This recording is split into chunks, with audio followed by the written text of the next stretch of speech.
Tension দূর করার just 3টি টিপস দিচ্ছি, শুনুন শেষ পর্যন্ত কথাগুলো। টেনশান দূর করতে হলে সর্বপ্রথম একদম মনটাকে না ফ্রি রাখতে হবে, একদম হাসি খুশি থাকতে হবে, কোনো রকম দুশ্চিন্তা করতে যাবেন না। মনে রাখুন, বিধাতা যখন যেটা করেন আমাদের ভালোর জন্যই করেন। যেটা হয়েছে ভালো হয়েছে, যা হচ্ছে ভালো হচ্ছে, এবং ভবিষ্যতে যেটা হবে সেটাও ভালো হবে ভাই। একদম বাস্তব কথাগুলো। আর অযথা আমরা খালি টেনশান করি। ব্যবসায় ক্ষতি হয়েছে, মাথায় হাত দিয়ে বসলাম। একটা চাকরি জোটাতে পারছি না, এত বয়স হয়ে গেল, মাথায় হাত দিয়ে বসছি, টেনশান করছি, চোখের জল ফেলছি। ভালো রেজাল্ট করতে পারলেন সন্তান, বকাঝকা করছি।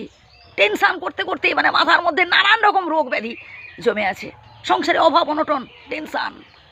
আরে ভাই, টেনশান করে কী লাভ? সমস্যাকে সমাধান কি করে করা যায় এই চেষ্টা করতে হবে, এবং সেটা আপনাকে বসে ভাবতে হবে। আপনি কঠোর পরিশ্রম করবেন না, আপনি আলস্যে দিন যাপন করবেন, আপনার কোনো পূর্ব পরিকল্পনা নেই, কোনো আগে থেকে আপনি চিন্তা ভাবনা করে কোনো কাজ করেন না, তো বন্ধু কি করে আপনি সমস্যার সমাধান করবেন বলুন তো? আপনাকে শক্ত হাতে মনে জোর রেখে সমস্যার সমাধান করার জন্য প্রস্তুত হতে হবে।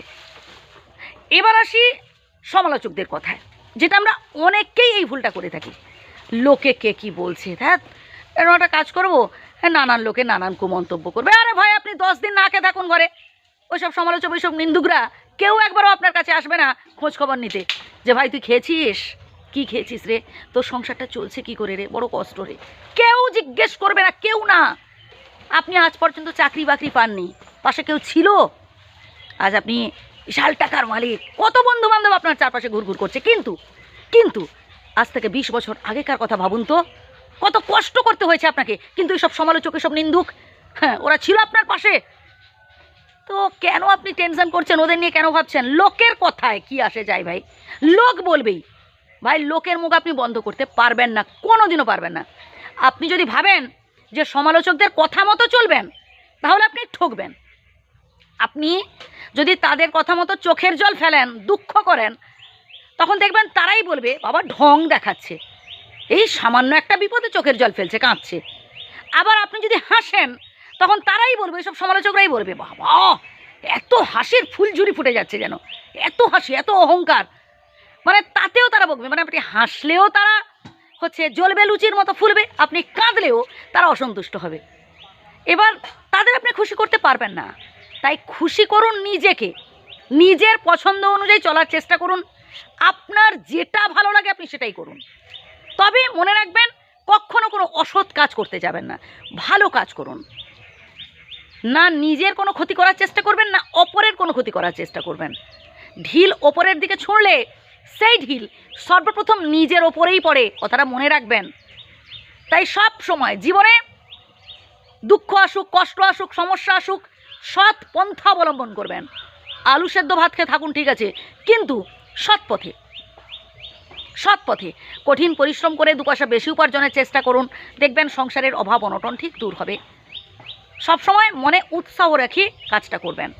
ওই চাপে পড়ে কাজ করতে হচ্ছে তাই করছে এরকম নয়, আনন্দের সহিত আপনি যেই কাজটা করবেন, দেখবেন একদিন আপনি সেই কাজে সফলতা অর্জন করতে পারবেন, একদম 100% শিওর। কখনো অন্যের সাথে তুলনা করতে যাবেন না। কে 10 তলা বিল্ডিং করে ফেললো, কার বরের রোজগার আপনার বরের থেকে কত বেশি, কার বউ কত বেশি সুন্দরী আপনার বউয়ের থেকে, কে 20 তলা ফ্ল্যাট কিনে ফেললো, কে 4 চাকা কিনে ফেললো, আমি পারলাম না, কে কত গয়না গড়িয়ে ফেললো, আমি পারলাম না। দরকার নেই, আপনি আপনার কাছে সেরা, নিজেকে না 100তে 100 মার্কস দিন, আপনি আপনার কাছে হিরো। আর বাকিটা আসি যে পরিবারের মধ্যেকার কথায়। ভাই পরিবারের মধ্যেও দেখবেন সমালোচক থাকবে, নিন্দুক থাকবে। এবার আপনি একটা সময় হয়তো আপনার পরিবারের জন্য অনেক কিছু করেছেন, এবার আপনি একটু বেশি আশা করে ফেলেছেন যে আমি আমার পরিবারের জন্য এত কিছু করেছি, এবার তারাও আমার বৃদ্ধ বয়সে আমাকে দেখবে। একদম নয়। গাছ লাগান, ফলের আশা করবেন না, একদম ফলের আশা করবেন, ওটা বিধাতার উপর ছেড়ে দিন।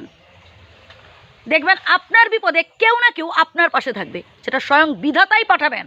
এই ভরসা রাখুন, এই বিশ্বাস রাখুন। এবং পরিবারের মধ্যে ঝগড়া ঝাঁটি অশান্তি যাই হয়ে যাক না কেন, নিজেরা বসে মিটিয়ে ফেলার চেষ্টা করবেন। কখনো তৃতীয় ব্যক্তিদের কাছে বলতে যাবেন না, বা আপনার পরিবারে যাতে তৃতীয় ব্যক্তি নাক না গলাতে পারে এ বিষয়ে সচেতন থাকবেন। কারণ ওইসব তৃতীয় ব্যক্তিরা চায় না আপনার পরিবারে উন্নতি হোক। তারা চায় যাতে আপনার পরিবারে ঝগড়াঝাটি আরও বাড়ুক, অশান্তি বাড়ুক, আপনার পরিবারটা ধ্বংস হয়ে যাক। এরা চায়, এরা ছুঁচ হয়ে ঢুকে ফাল হয়ে বেরোয়। তাই শত্রুদের থেকে সাবধানে থাকুন এবং তার থেকে আরও বেশি সচেতন থাকুন ওই সব তৃতীয় ব্যক্তিদের থেকে। আমি যে কথাগুলো বলি ভাই, মন দিয়ে শুনবেন, উপকৃত হবেন। আর আমার এখানে শুধুমাত্র আপনারা মোটিভেশন পাবেন, ভালো কিছু শুনতে পাবেন। ভালো থাকবেন, সুস্থ থাকবেন। প্রয়োজনে আবারও কথাগুলো শুনুন প্রথম থেকে, উপকৃত হবেন। ধন্যবাদ।